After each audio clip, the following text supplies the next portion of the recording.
नमस्कार बच्चों, सारांश एकेडमी में आप लोग का स्वागत है। हम लोग क्लास 10 त्रिकोणमिति के टॉपिक पर चर्चा कर रहे हैं। इसमें मैंने 2 वीडियो आप लोग को अपलोड किया है। एक बार उसकी इंट्रोडक्शन से संबंधित वीडियो है, उसको आप लोग जाकर देख लीजिए। फिर आज मैं इसका पार्ट 3 वीडियो अपलोड करने वाला हूँ। तो आइए बच्चों, हम लोग आज सीखेंगे, जैसा कि मैंने पिछले वीडियो में आपको बताया था कि कोण को 2 प्रकार से लिखा जा सकता है, और एक तरीका होता है अंश में लिखने का और एक तरीका होता है इसको रेडियन में लिखने का। देखिए, आज हम लोगों का टॉपिक है कि अगर कोण को अंश में लिखा जाए तो वो कैसा दिखेगा और रेडियन में लिखा जाए तो कैसा दिखेगा। यानी सीधे सीधे शब्दों में कहिए, अगर अंश में होगा, जैसे आपको 30 डिग्री लिखना हो तो ये जो छोटा सा सिंबल हम बनाते हैं डिग्री के रूप में, कभी कभी लोग डॉट के फॉर्म में भी बना देते हैं या छोटा सा 0 लगा दिया जाता है, तो ये अंश में दिखाता है। दिखा तो ये कोण ही रहा है, लेकिन अंश नामक यूनिट में दिखा रहा है। और अगर आपको कोण में पाई का प्रयोग किया गया हो, देखिए बच्चे एक चीज़ मैं आपको बताऊं, हालांकि हो सकता है पीछे बताया हूं कि पाई की वैल्यू 22/7 या 3.14 में से कोई होता है। नॉर्मली हम लोग इसकी वैल्यू यही जानते हैं, लेकिन ये वैल्यू पाई का तब प्रयोग किया जाता है यदि जब लंबाई निकालनी हो या किसी चीज़ की चौड़ाई निकालनी हो या वृत्त का क्षेत्रफल निकालना हो, ऐसे स्थानों पर अगर पाई का प्रयोग करने की ज़रूरत पड़े तो वहाँ पर आप उसका वैल्यू 22/7 या 3.14 रखेंगे। लेकिन अगर पाई का प्रयोग कोण के रूप में किया गया हो, तो आप उस समय इसकी वैल्यू 22/7 या 3.14 रखेंगे तो वो गलत हो जाएगा। इसलिए आप याद रखेंगे कि जब पाई का प्रयोग कोण की तरह किया जाता है तो इसका मान 180 डिग्री होता है।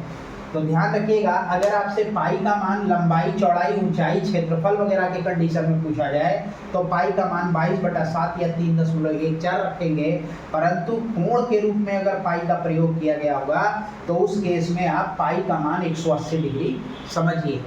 आइए, अगर कोण में पाई यूज किया गया होगा, इसका मतलब कि उस कोण को रेडियन में प्रेजेंट किया गया है।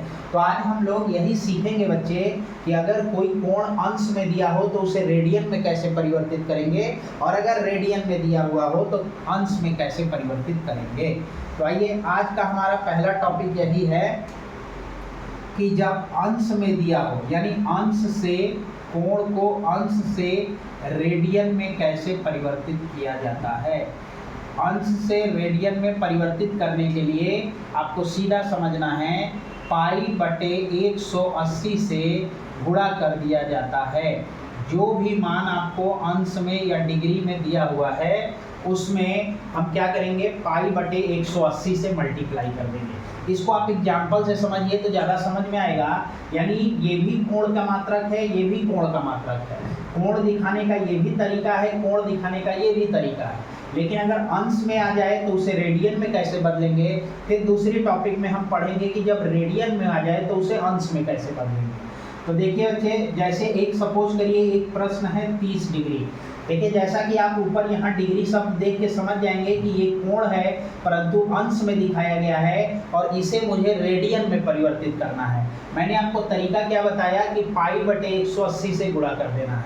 तो 30 डिग्री में अगर आप पाई/180 से मल्टीप्लाई कर देंगे, जैसा कि अभी आप देख रहे हैं, मल्टीप्लाई करें, इसको कैलकुलेशन करें, जैसे 3 एकम 3 छक 18 हो जाएगा। आप इसको सॉल्व करेंगे तो आपको एक रिजल्ट निकल के आएगा पाई/6।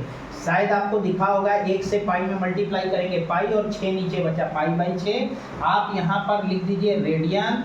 इसका मतलब ये हुआ बच्चे कि 30 डिग्री को अगर रेडियन में हमको लिखना है तो वो पाई/6 दिखाई देगा। इस प्रकार 30 डिग्री रेडियन में कन्वर्ट हो। ये दोनों के दोनों 30 डिग्री को दिखा रहे हैं, बस अंतर इतना है कि ये अंश में दिखा रहा है जबकि ये रेडियन में दिखा रहा है। चलिए एक और एग्जांपल से समझिए तो आपको और ज़्यादा समझ में आएगा। सपोज करिए आपको 45 डिग्री दिया गया हो, आपको डिग्री में दिया है, अब इसको रेडियन में चेंज करना है बच्चे। एक टॉपिक में अंश से रेडियन में चेंज करना है। मैंने तरीका क्या बताया, पाई बटे 180 से मल्टीप्लाई कर दीजिएगा। देखिए पाई बटे 180 से गुणा कर दीजिएगा। इसको आप सॉल्व करिए। वैसे मैं 45 से कम 45 चौके बच्चे 180 होता है। कोई ज़रूरी नहीं है कि आप डायरेक्ट ही सॉल्व करिए। अगर आप छोटे छोटे नंबरों से काटते हुए सॉल्व करना चाहते हैं तो उस तरह भी सॉल्व करिए, परंतु ओवरऑल आप ध्यान रखिएगा कि उत्तर सेम आएगा। ये आपको मिल गया पाई बटे 4, यानी 45 डिग्री को आप पाई बटे 4 लिख सकते हैं। यानी डिग्री से अंश से रेडियन में बदलने के लिए आपको अंश में पाई बटे 180 से गुणा करना होता है। एक और प्रश्न करके देखते हैं बच्चे, थोड़ा 90 से ज़्यादा की वैल्यू लेके दिखाता हूं मैं आपको। सपोज करिए 150 डिग्री है, ठीक है। आपको डिग्री में दिया है, आपको रेडियन में चेंज करना है। सीधा सीधा तरीका है, पाई बटे 180 से मल्टीप्लाई कर दीजिएगा। देखिए मैंने पाई बटे 180 से मल्टीप्लाई किया, इसको सॉल्व करिए। 1 0 से 1 0 कैंसिल कर जाएगा। ये देखिए 3 5 15 और 3 6 18। अब ना तो 5 6 से कटेगा, ना तो 6 5 से कटेगा। इसका मतलब कि इसका रिजल्ट आ गया 5 पाई बटे के 6। आप आगे लिख दीजिएगा रेडियन, क्योंकि ये यूनिट है। तो इस प्रकार आपका जो 150 डिग्री है एक्चुअल में वो रेडियन में 5 पाई बटे 6 की तरह दिखाई देगा। तो बच्चे आप देख रहे होंगे हम लोग डिग्री को रेडियन में, डिग्री को रेडियन में, डिग्री को रेडियन में बदल रहे हैं। और डिग्री यानी अंश को रेडियन में बदलने का तरीका है उसमें पाई बटे 180 से गुणा कर देना। तो बच्चे आपको मैं कुछ क्वेश्चंस यहाँ लिख देता हूँ, आप लोग उसको कीजिए। अगर समझ में आएगा तो आप लोग कीजिएगा, नहीं समझ में आएगा नहीं आएगा तो आप उसको कमेंट में छोड़िएगा, उसको मैं फिर से आपको करा दूंगा। तो बच्चे आप लोग होमवर्क के फॉर्म में कुछ क्वेश्चंस ले जाइए और आप इसको घर पे बैठ के करिए। जैसे सपोज करिए आपसे बोला जाए 75 डिग्री को आप रेडियन में चेंज करिए। मान लीजिए दूसरा क्वेश्चन आपके सामने आ गया 60 डिग्री को रेडियन में परिवर्तित कीजिए। तीसरा क्वेश्चन आपका वही है, मान लीजिए दिया गया 120 डिग्री को रेडियन में परिवर्तित कीजिए। मान लीजिए 225 डिग्री को रेडियन में परिवर्तित कीजिए। और पांचवा क्वेश्चन बच्चों आप लोग 1050 डिग्री को रेडियन में परिवर्तित कीजिए। देखिए ये 5 होमवर्क है, इसमें कोई डाउट हो तो आप लोग कमेंट में छोड़िएगा, मैं उस कमेंट का जवाब दूंगा। बाकी आप लोग घर पे करिएगा। नेक्स्ट वीडियो में हम आपको बताएंगे कि रेडियन को अंश में कैसे बदला जाता है। बच्चे अगर वीडियो से कुछ आपको लाभ मिल रहा होगा, समझ आ रही होगी तो कृपया करके सब्सक्राइब करिए, लाइक करिए, शेयर करिए और कृपया सपोर्ट करिए। धन्यवाद बच्चों।